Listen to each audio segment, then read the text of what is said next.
Light up this city. The brand new Al Ansar Lakewood Festival is coming to the stunning conference center in Ormonde. From October 2nd to the 6th, we're taking over for 5 incredible days from 10 a.m. till late. Think Team Al Ansar meets the best of Josie. From comedy to content creators, it's everyone and everything all jam-packed together. A shopper's paradise, flavors from around the world, non-stop entertainment. This isn't just another event. This is the ultimate family day out. The Al Ansar Lakewood Festival, where Johannesburg comes together. Plan your dream holiday with the specialist World of Travel, as we pride ourselves in offering you the best in Hajj and Umrah. We also offer travel packages to the Middle East, Far East, and many more exotic destinations. Call our professional travel consultants now on 031 20 888 or view our website www.worldoftravel.co.za. Visit us at 44 Crescent Street as memorable journeys begin with World of Travel by Irshad Malik. Seraj Bassa on Radio Al Ansar. Straight Talk is proudly sponsored by World of Travel. Seraj Bassa on Radio Al Ansar.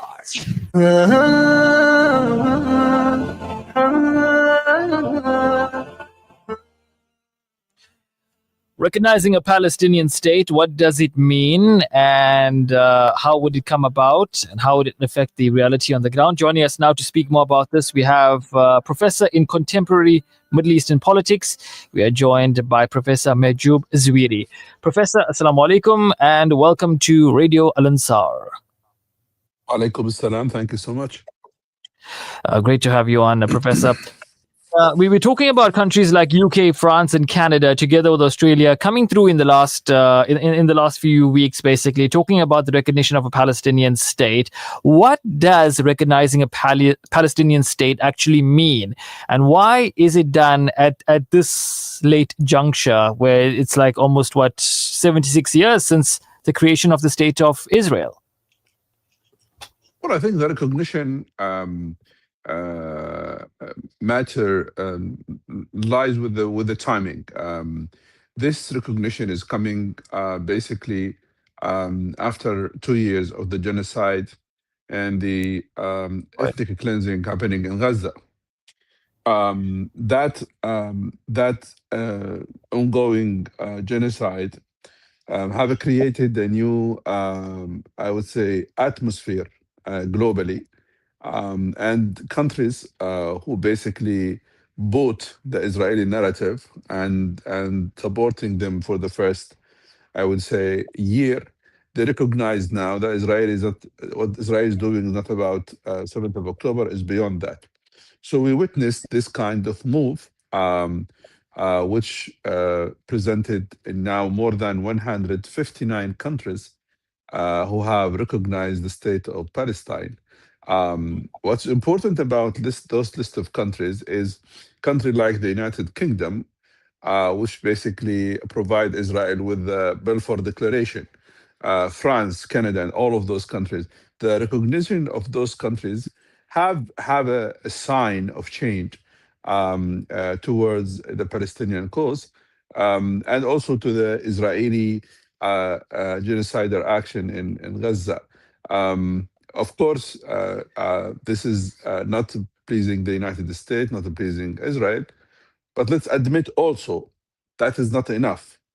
This kind of recognition requires tools, requires power, requires, I would say, more actions and going beyond the statements. So it is good. It's a good step toward recognition the Palestinian rights, because when you talk about the state, indirectly there is a recognizing action of two things. Number one, the land, that this land belongs to the Palestinians, and secondly to the people. And when you talk about the people, is the right to return, which basically Israel is fighting not to be done. So there are some details from within, but I would argue that this is not enough itself. It requires more actions and power as well. So yeah, no, most definitely. But now many are asking, what does this mean for the situation on the ground? We know this the genocide in Gaza ongoing for 2 years, as you mentioned. Hundreds of thousands of people that have been killed. Recognizing a Palestinian state at this time, would it change the situation on the ground? Absolutely not, because basically there is an argument says this is a diversion. This is creating basically a matter to be focused on rather than focusing on Gaza. Of course, there are two schools of thought here. There are people who considers that this is an important step, but this is not enough. It requires actions. But there's also people who said, okay, it's good, but let's go back to what's happening in Gaza.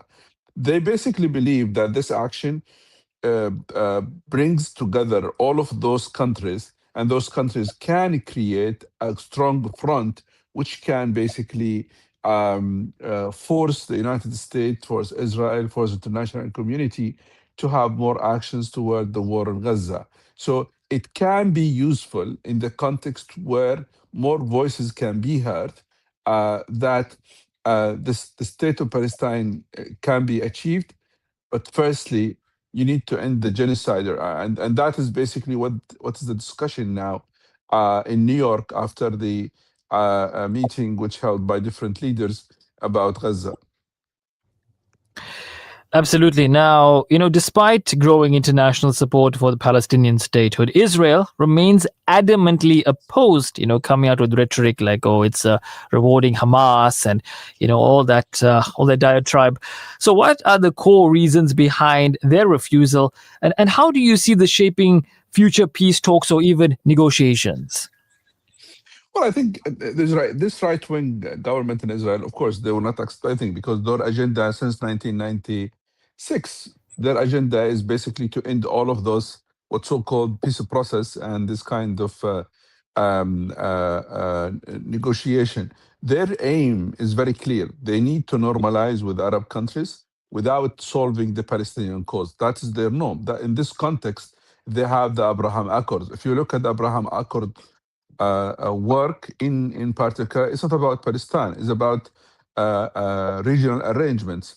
So Netanyahu in particular wants to have regional arrangements where Israel can be included as an important player without solving the Palestinian cause. Why? Because he wanted to say the problem is, can be solved. Israel can be accepted, can be normalized in the region, and Israel and the Palestinian issue is not important because the Palestinians can live in, different Arab countries, and the land is to the Jews. So there is an argument behind that, and that's the reason why they are upset of the recognition of the Palestinian state. The other matter, which I think is absolutely, I would say, annoying to the Israelis, is the fact that the debate, the narrative is anti-Israel, not anti-Israel, is increasing, and they believe that the recognition of the Palestinian state is an outcome of the strength of this rhetoric and narrative, and which basically means the Israeli narrative is falling apart. So basically, is no longer accepted.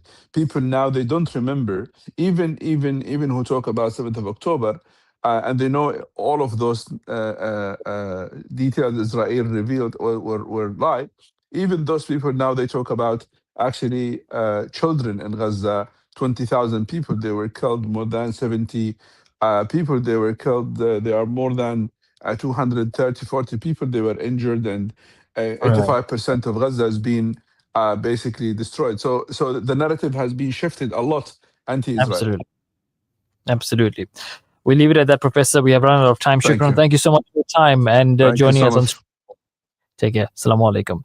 That was MAHJOOB ZWEIRI, Professor MAHJOOB ZWEIRI, Professor in Contemporary Middle East Politics, talking to us right there about the situation on the ground at the moment. What does the recognition mean? Unfortunately, we had to leave it at that because we are a minute away from finishing the program for today. Let's look at your WhatsApp messages once again.